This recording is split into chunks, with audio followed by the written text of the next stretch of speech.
Hello बच्चों, आज हम करने जा रहे हैं क्लास 11th चैप्टर है कॉम्प्लेक्स नंबर। बहुत ही इंटरेस्टिंग चैप्टर है। इस चैप्टर की जो कहानी है वो स्टार्ट हो जाती है बच्चों क्लास 10th से ही। अगर आपको पता हो, क्लास 10th में एक टॉपिक है जिसका नाम है क्वाड्रेटिक इक्वेशन। ठीक है, क्वाड्रेटिक इक्वेशन का जनरल फॉर्म तो आपको पता ही होगा।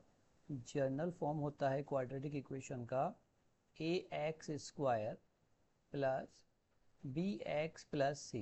ठीक है, और इज इक्वल टू ज़ीरो। आपने जब ये क्वाड्रेटिक इक्वेशन सॉल्व किया था तब डी की 3 वैल्यू पड़ी थी बच्चों। अगर आपने पढ़ा था D is equal to zero तो आप बोलते थे real and equal root, right. Real and equal roots. ठीक है, अब दूसरी कंडीशन में आपने पढ़ा था कि भाई डी अगर आपका ग्रेटर देन ज़ीरो है तब आप क्या बोलते थे, उसे रिकॉल करो अपने 10th क्लास को। यहाँ बोलते थे आप रियल एंड डिस्टिंक्ट रूल। तो रियल एंड डिस्टिंक्ट या अनइक्वल भी कह देते हैं उसे, अनइक्वल रूट। ठीक है, एक कंडीशन नंबर आपने बच्चों 3 पढ़ी थी जो होता था D is less than zero. जब ये D is less than zero होता था ना तो आप बोल देते थे no real root, no real root, right. और बस इसे इतना ही करके छोड़ देते थे। ठीक है, तो ये जो कंडीशन है हमारी नंबर 3 वाली, D is less than zero, मतलब रूट रियल नहीं है। और जो चीज़ रियल नहीं है वहीं से हम स्टार्ट करने जा रहे हैं बच्चों ये वाला चैप्टर जिसका नाम है कॉम्प्लेक्स नंबर। ठीक है, तो अब ये तो समझ में आ जाएगा हमें कि ये रियल से थोड़ा सा हटके है, रियल नहीं है। ठीक है, तो अब जरा धीरे धीरे हम समझते हैं इसको। डी लेस देन जीरो का मतलब क्या होता है इससे भी समझो। एक क्वाड्रेटिक फार्मूला बच्चों आप पढ़ते थे, क्वाड्रेटिक फार्मूला ये होता था बच्चों x is equal to minus B plus minus under root D upon 2a, right. ये क्वाड्रेटिक फार्मूला आपने पढ़ा। इसमें देखो ये जो d है ना, इस पे बस बात समझो। d आपका अंडर रूट के अंदर है और d लेस देन जीरो का मतलब हुआ बच्चों d का वैल्यू निगेटिव, मतलब अंडर रूट के अंदर निगेटिव वैल्यू। तो अगर d निगेटिव आ रहा है, लेस देन जीरो का मतलब d निगेटिव है, तो इस अंडर रूट के अंदर अगर निगेटिव वैल्यू आ जाए तो वो रियल नहीं होता है, पहले ये समझ लो। ठीक है, अंडर रूट के अंदर अगर कोई भी निगेटिव नंबर है तो वो रियल नहीं है, नॉट रियल।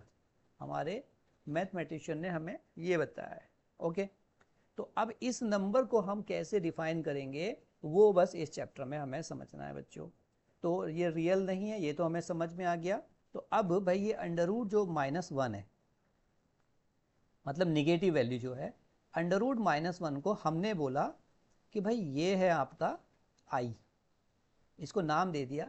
रियल नहीं है, इमेजनरी है। जो रियल नहीं है उसे इमेजनरी नाम दे दो, आई से हमने उसको रिप्रेजेंट कर दिया भाई।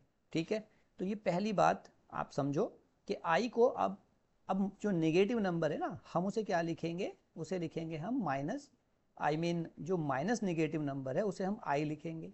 ठीक है, अब जैसे सपोज करो अंडर रूट के अंदर -5 है तो इसे कैसे लिखें। इसके लिए देखो अंडर रूट 5 तो आप लिखो, अंडर रूट 5 तो लिखो। ये जो माइनस का साइन है, -1 भी कह सकते हैं इसे, इस माइनस साइन को आई कहते हैं। अंडर रूट के अंदर जो माइनस है उसी को आई कहते हैं। तो हमें इस नंबर को अगर कॉम्प्लेक्स नंबर के फॉर्म में लिखना है तो उसका imaginary part under root 5i हो जाएगा। ठीक है, एक और समझो, अगर मैं आपसे कहूँ भाई माइनस के 16, इसे कैसे लिखोगे, तो आप बोलोगे इसमें से कि सर ये है अंडर रूट 16i। ठीक है, तो बच्चों 16 तो खुद 4 होता है, तो आप इसे बोलो 4i। ठीक है, तो बेसिकली हमें माइनस साइन को अब आई लिखना है, ये पहली बात। ठीक है, अब दूसरी बात को समझो जरा। इसमें एक हम रिजल्ट करेंगे वेरीफाई। आई अगर -1 है तो अगर हम बोलें आई स्क्वायर, तो आई स्क्वायर क्या हो जाएगा बच्चों, ये हो जाएगा -1 क्योंकि स्क्वायर करने से अंडर रूट हट जाएगा। और आई क्यूब क्या हो जाएगा, आई क्यूब हो जाएगा बच्चों आई स्क्वायर इंटू आई। एक्चुअली हमें अब अंडर रूट -1 नहीं लिखना है, अब हमें उसे आई के फॉर्मेट में लिखना है। तो आई स्क्वायर तो ऑलरेडी पता है हमें -1 है अभी, और आई, तो इसे हम लिखेंगे -i, ठीक है। तो आई क्यूब को हम लिखेंगे -i। और अब जो लास्ट में है बच्चों, ये लास्ट में है आपका,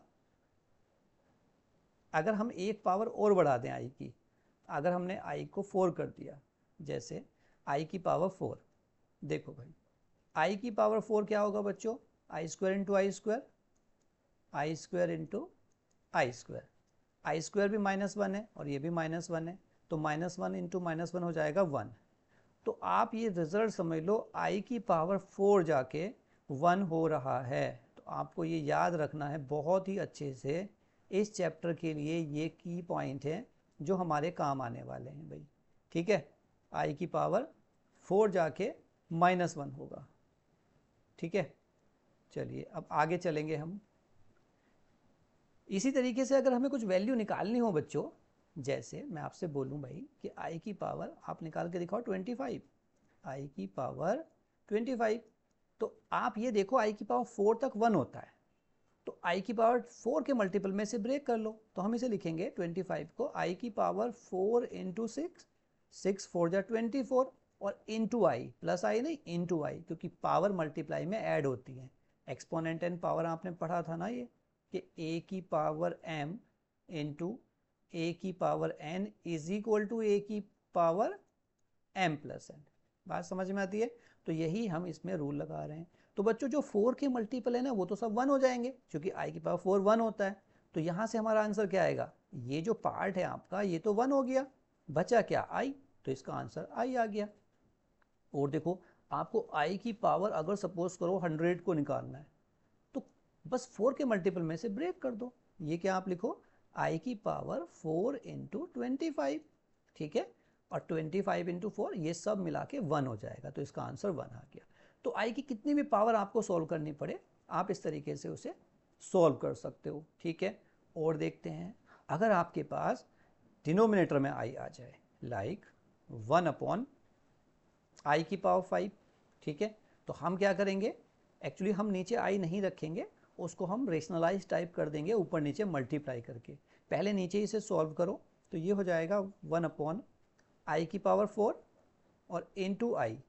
तो बच्चों आई की पावर 4 तो 1 हो गया, तो ये बचा 1 अपॉन आई, ठीक है। अब आई से ऊपर नीचे ना मल्टीप्लाई कर दो, नीचे आई नहीं रखना है हमें, तो ऊपर हो जाएगा आई और नीचे क्या हुआ बच्चों, आई स्क्वायर, आई इंटू आई। आई स्क्वायर आपको पता ही है क्या होता है, -1, तो इसका आंसर आ जाएगा -i, ठीक है। इस तरीके से हम क्वेश्चनों को करेंगे। तो ये आई वाला कॉन्सेप्ट है। इसमें एक और बस मैं बताना चाहूँगा, अगर 1 अपॉन आई की पावर -7 है, सपोज करो माइनस में है, तो ये आपको छोटी क्लास से भी पता है, इसे ऊपर लेके आओ।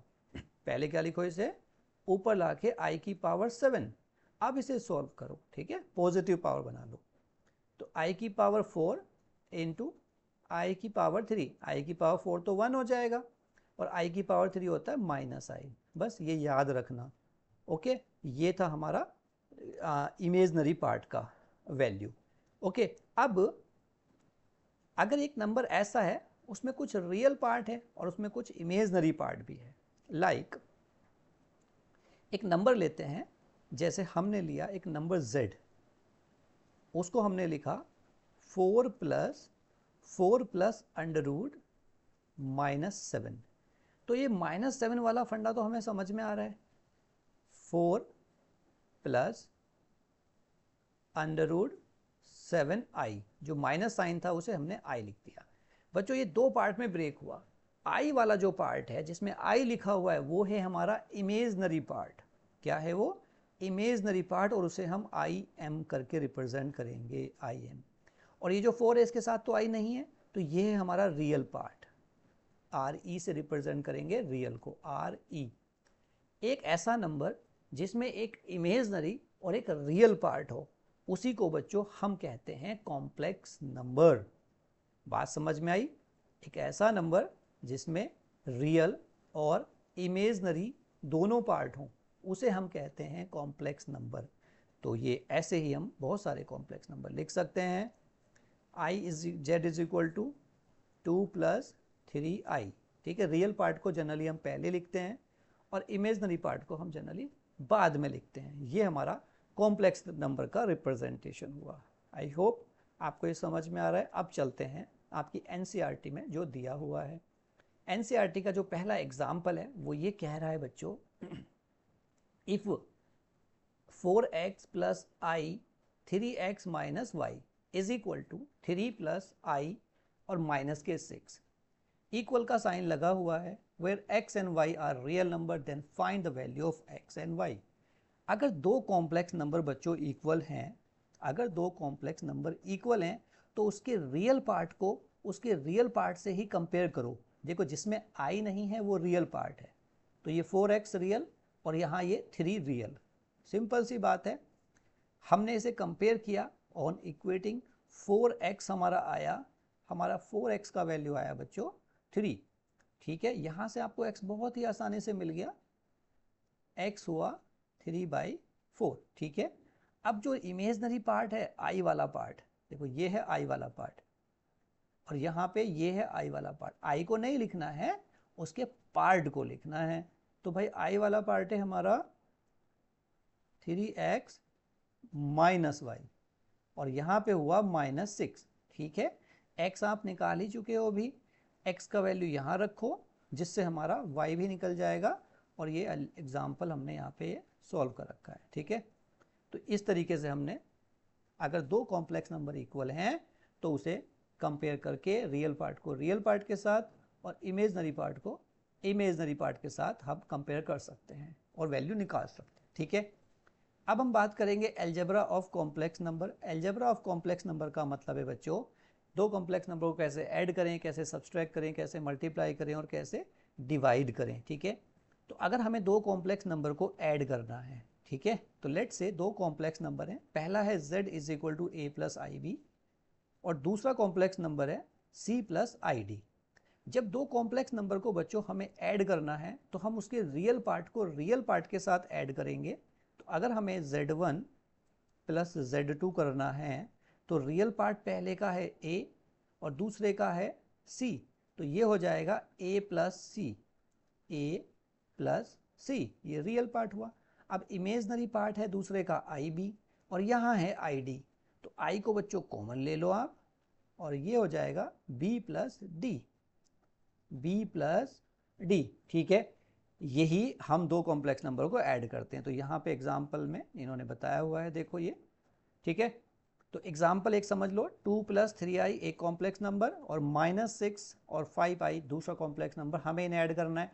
तो 2 होगा -6 के साथ ऐड, देखो रियल पार्ट के साथ सोल्व होएगा और इमेजनरी पार्ट के साथ सोल्व होएगा। बहुत सिंपल तरीके से समझो, बस सोल्व करके हमारा आंसर आ जाएगा। 2 - 6 -4 और ये 5 + 3 8 आई, ये इमेजनरी पार्ट है। ठीक है, चारों ऑपरेशन में जब हमें ऐड करना है, सब्ट्रैक्ट करना है, तो इस तरीके से हम ध्यान रखेंगे।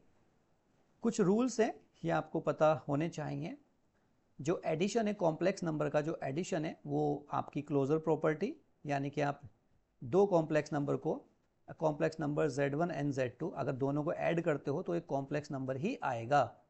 ठीक है, क्लोजर प्रॉपर्टी यही होती है, जिस टाइप के नंबर को आप ऐड करते हो उसी टाइप का नंबर आता है। दूसरी कॉम्यूटेटिव लॉ बच्चों, अगर आप दो कॉम्प्लेक्स नंबर को ऐड करते हो तो आप किसी भी ऑर्डर में उन्हें ऐड कर सकते हो, मतलब z1 + z2 या z2 + z1 एक ही बात है। एसोसिएटिव प्रॉपर्टी कहती है, ब्रैकेट का खेल है इसमें, ये हमें बहुत पहले से पता ही है, दो ब्रैकेट किसी भी ऑर्डर में हम सॉल्व कर सकते हैं बच्चों। Existence of additive identity, additive identity का मतलब है बच्चों, दो कॉम्प्लेक्स नंबर को ऐड करके अगर 0 आ रहा है, ठीक है, या किसी भी कॉम्प्लेक्स नंबर में अगर आप 0 ऐड कर रहे हो तो 0 को एडिटिव आइडेंटिटी हम कहते हैं। ठीक है, 0 को किसी भी कॉम्प्लेक्स नंबर में ऐड करो तो नंबर इटसेल्फ, वही हमारा एडिटिव आइडेंटिटी है। उसी से निकलता है एडिटिव इनवर्स।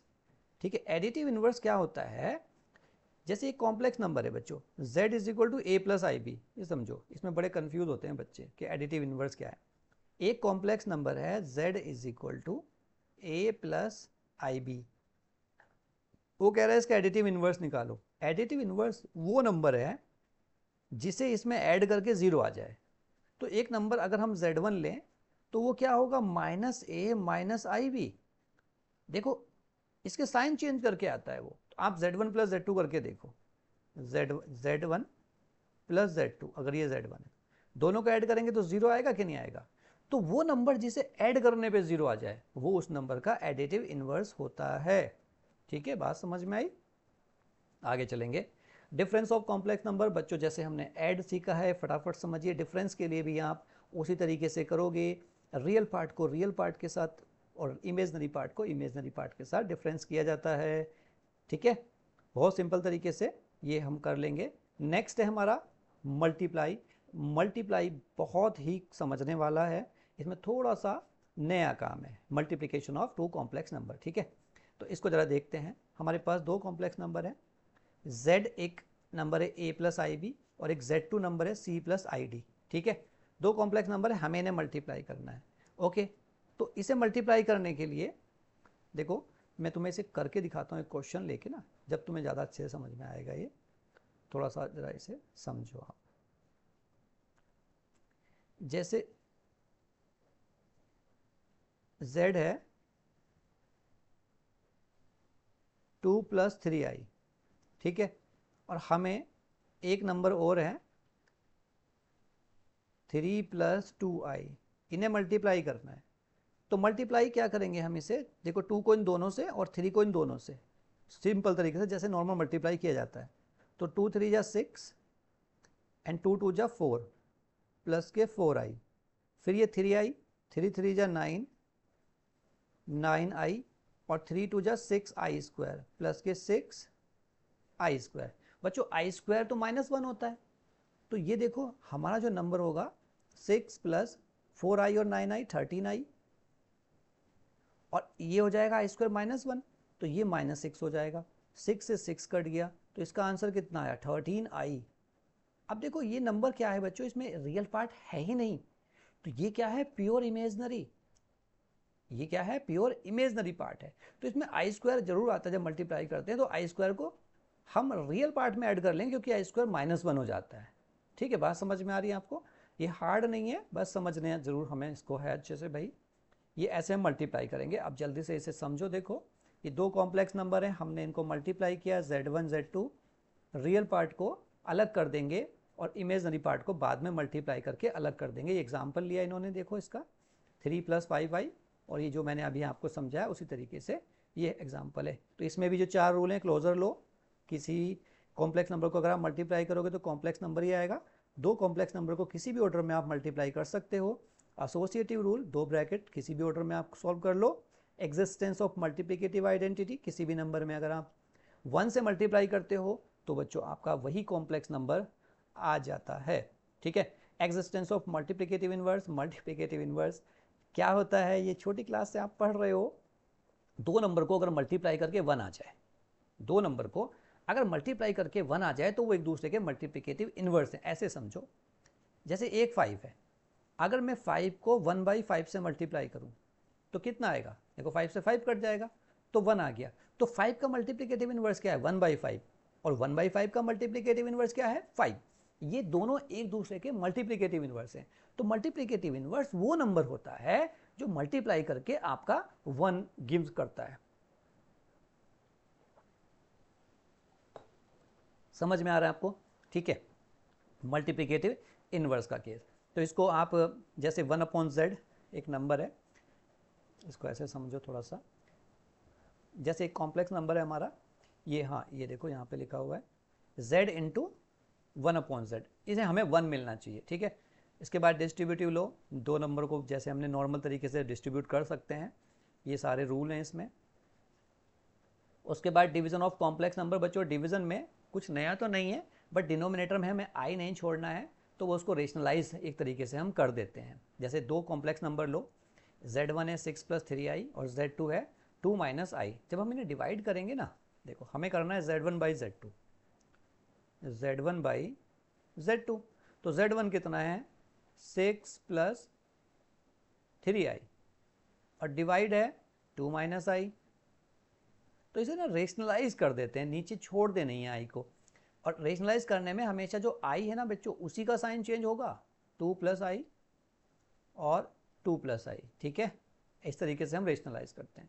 तो ऊपर नॉर्मल मल्टीप्लाई करो 6 का इन दोनों से, फिर 3 का इन दोनों से, 6 2 जा 12 और 6i प्लस के 6i, दूसरा होगा 3 2 जा 6i और 3i² प्लस के 3i²। और नीचे क्या बन रहा है बच्चों, a² minus b², a² minus b² मतलब 2 का स्क्वायर और माइनस i का स्क्वायर। इसमें एक काम की बात है, ये जो a² माइनस b² है, ये a² माइनस b² ना बन के प्लस हो जाता है। क्यों? क्योंकि i² का वैल्यू -1 है, तो वो प्लस हो जाता है। ठीक है, ये 6 और 6 मिल गए 12, और यहाँ पे ये जो i² है बच्चों, ये वाला i² ये -1 हो जाएगा, जिससे -3 हो जाएगा। तो ये कितना आया हमारा, 12 प्लस 6 और 6 12i, और ये -3 हो जाएगा क्योंकि i² -1 होता है। ठीक है, बात समझ में आ रही है आपको? और नीचे क्या है डिवाइड में, नीचे आपका 2 का स्क्वायर 4 होता है और i² -1 होता है ना, तो +1 हो जाएगा। ठीक है, अब इस 3 को रियल पार्ट के साथ सेट करो, क्योंकि इसमें i नहीं है ना, तो रियल पार्ट के साथ सेट होता है। 12 में से 3 गए बच्चों तो 9 बचेंगे, 9 प्लस 12i डिवाइडेड बाई 5। अब यहाँ तक नहीं छोड़ना है, कॉम्प्लेक्स नंबर में रियल पार्ट को अलग करना होता है, इमेजनरी पार्ट को अलग करना होता है। तो एग्जैक्ट कॉम्प्लेक्स नंबर जो बनेगा, it will be 9/5 plus 12i/5। ठीक है, बात समझ में आ रही है? तो बेसिक हैं कॉन्सेप्ट, ये आप समझ लो, फिर ये चैप्टर हार्ड रहेगा नहीं, क्योंकि एक बस स्टार्टिंग समझ में आ जाता है ना किसी चीज़ का, फिर उसमें दिक्कत होती नहीं है बच्चों। ठीक है, तो अभी नेक्स्ट टॉपिक देखते हैं क्या है भाई। नेक्स्ट टॉपिक है हमारा, अच्छा एक टॉपिक और है, इसे और समझ लेते हैं। देखो ये मल्टीप्लाई में एक रूल है, जरा ध्यान से समझना इसे। √a और b को हम √a भी लिख सकते हैं बच्चों, जब दो कॉम्प्लेक्स नंबर दो नंबर है ना, जैसे सेपरेट अंडर है, √2 इंटू √3, आप इसे क्या लिखते हो, आप इसे √6 लिखते हो कि नहीं, दोनों का सेम अंडर रूट कर देते हो। इसमें काम की बात समझना, ये रूल कब है, फॉर ऑल, बहुत ध्यान से देखना, for all positive real number, साफ साफ लिखा है पॉजिटिव रियल नंबर। और तुमसे ऐसा क्वेश्चन वो जरूर पूछेगा, अगर ये पॉजिटिव नहीं है तो गड़बड़ है, गड़बड़ है बाबा। देखो क्या गड़बड़ है, i² क्या होता है, जरा ध्यान दो। i² कैसे निकाला हमने, i होता है -√, और -√, ठीक है, i मतलब ये i² को i इंटू आई लिखेंगे कि नहीं, ये और ये देखो, ये क्या है, ये नेगेटिव नंबर आया, उसने पहले ही कहा था कि पॉजिटिव नंबर में ये रूल ट्रू होगा। अब अगर आप इसे नेगेटिव नंबर के लिए कंबाइन करो, देखो दोनों को सेम अंडर रूट कर दिया इन्होंने, तो माइनस इंटू माइनस कितना होगा, अंदर प्लस हो जाएगा, तो ये +1 हो गया। ये तो देखो माइनस इंटू माइनस +1, तो अंडर रूट +1 1 आ गया, i² का वैल्यू 1 आ गया, जबकि i² 1 होता ही नहीं है। तो आप ध्यान रखना इस चीज को, कंफ्यूज मत हो जाना, वो तुमसे जरूर पूछेगा ये। ठीक है, ये ट्रू है, यानी कब ट्रू है ये, जब ये पॉजिटिव रियल नंबर है। ठीक है, तो ये काम का एक पॉइंट था जो मैं तुम्हें बताया, बेसिक था इसका इंट्रोडक्शन, ये हुआ हमारा कंप्लीट। अब हम फटाफट एग्जाम्पल से स्टार्ट करेंगे आगे चैप्टर को नई वीडियो में। वीडियो लंबी नहीं होनी चाहिए। आपको ये कैसी लगी वीडियो कमेंट करके आप जरूर बताइएगा। मिलते हैं आपसे नेक्स्ट वीडियो में, तब तक के लिए टेक केयर, बाय बाय।